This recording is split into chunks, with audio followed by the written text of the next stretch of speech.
Welcome back, everyone. As most of you know, Apple is currently selling a bunch of brand new iPads, so let's go and see which specific brand new iPad you should go and pick up in 2021 in the later part of this year, because a lot of things have changed. Now, first of all, I'm going to tell you, if you have all the money in the world, and I'm talking you have just money to blow and, money isn't an issue, and you want to find the best iPad for your dollar, by far the M1 iPad Pros are the best iPads you can pick up. They have the latest chipset. I'm pretty sure all iPads are going to transition over to an M chipset at some point. So in this case, just kind of protecting yourself and future-proofing yourself for the longest period of time, these M1 iPad Pros are the best ways to go, in my opinion. They have beautiful displays. They have ProMotion. They have a Thunderbolt port, which is crazy, but it also has that M1 chip, which is insane. So that means this iPad is going to outperform pretty much all the other iPads that are ever going to come out with an A chipset, at least in my opinion. They also have mini LED displays, so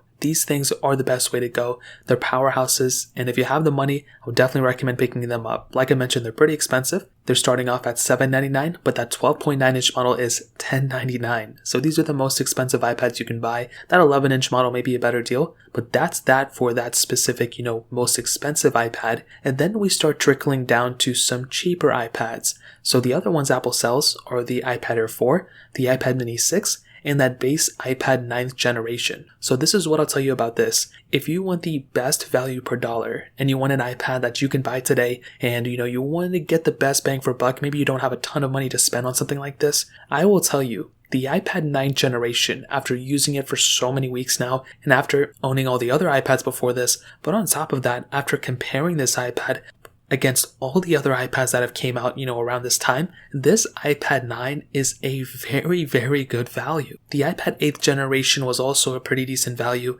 but this one with a better front-facing camera, with that A13 Bionic chip, and with twice the amount of base storage for this MacBook, and still at that $329 price tag, this is very hard to beat. And I've been thinking to myself which way to kind of route this. And I'm going to tell you, if you have the money, or even if you don't have the money, or even if you just want an iPad to kind of have as a side device, this is a very good option for sure. Or software-wise, every single thing an M1 iPad Pro can do, pretty much the iPad 9th generation can also do. It's not really like the iPad Pro can do a crazy amount more things. Like, yes, there's a lot more functionality with it, but from pure software standpoint, like, you're going to be getting almost the same type of experience. They both support gesture-based design and all that, and you also get Touch ID with something like this. So that's that for the 9th gen iPad. I think that's probably the best way to go for a lot of you, and it's not like a cheaper iPad versus the other ones. This is a very good iPad still, even though it's a couple generations older for that chipset. It's extremely good in my opinion, and you have True Tone on that display as well.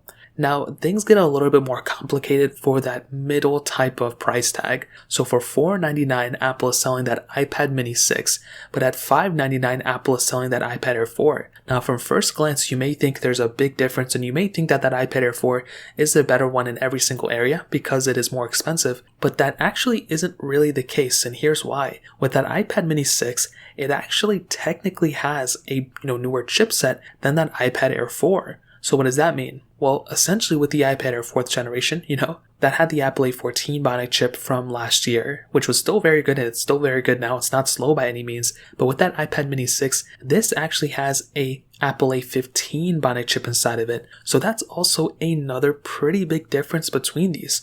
You're kind of getting a better, newer chipset on the iPad Mini 6 than on the iPad Air 4. So that's one thing, right? The next thing, and this is kind of complicated, is that the camera setup on the iPad Mini 6 may be a little bit better than the camera setup on the iPad Air 4. So the back cameras are kind of about the same on both. There really isn't a crazy big difference between them, but that bigger difference is actually with the front camera. The iPad Air 4 had a 7 megapixel front-facing camera, which isn't that bad. I still think it's actually pretty good, but that iPad Mini 6 has a front 12 megapixel camera, and this is an ultra-wide sensor. So with that, it's a better quality camera, more megapixels, but also you have that center stage capability with that iPad Mini 6. So that is a really cool feature for sure. And for me, I'm a huge fan of this type of camera lens. I love it a lot. I think it has a lot of capability, and that's another kind of complicated thing between these two. They both support Apple Pencil too, but like I mentioned, for $100 more, you're getting an iPad that may not be as good as the iPad mini 6, but there is also another little difference with the battery life. Now from my tests and everything that I've done, I actually do find that the iPad Air 4 has better battery life than the iPad mini 6, but the problem here is that on Apple's website, they actually say that they have the same battery life between these, so I'm not too sure if it's from my tests that I've done and my usage, or if it's just, maybe I was like an outlier. So keep that in mind. I think for my test, like I mentioned, the iPad Air 4 had better battery life, but the Mini 6's battery life is still very good for the most part, and I don't think it's really too far behind. So it really comes down to this, right? If you have, $500, $600 to spend, and you're trying to figure out which one you want to pick up between these two, I will tell you this. Do you like a bigger size that you're willing to sacrifice a little bit of a better camera and a little bit faster performance and longevity? If that's the case, then I would recommend picking up the iPad Air 4. But if you like a smaller size iPad and you don't mind maybe giving up a little tiny bit of battery life, then I would recommend picking up the iPad mini 6. Functionality wise, these things are super similar. They both have Touch ID. They both have almost the same type of setup. It's just the iPad Air 4 is bigger and has a year-old chipset, where the mini 6 is smaller but has the latest chipset with a better camera. So that pretty much covers up this quick little buying guide for the late part of 2021 for these new iPads. If you guys have any other questions, then I'll actually go ahead and leave some of these iPads linked down below. You can get them from there and help support the channel at the same time. If you guys have any other questions or anything like that, let me know in the comment section as well. Hit the like button, that would mean so much, but definitely hit that subscribe button. More importantly than everything else, I love every single one of you guys. Hopefully I'll catch you guys in the next video. Peace out till then.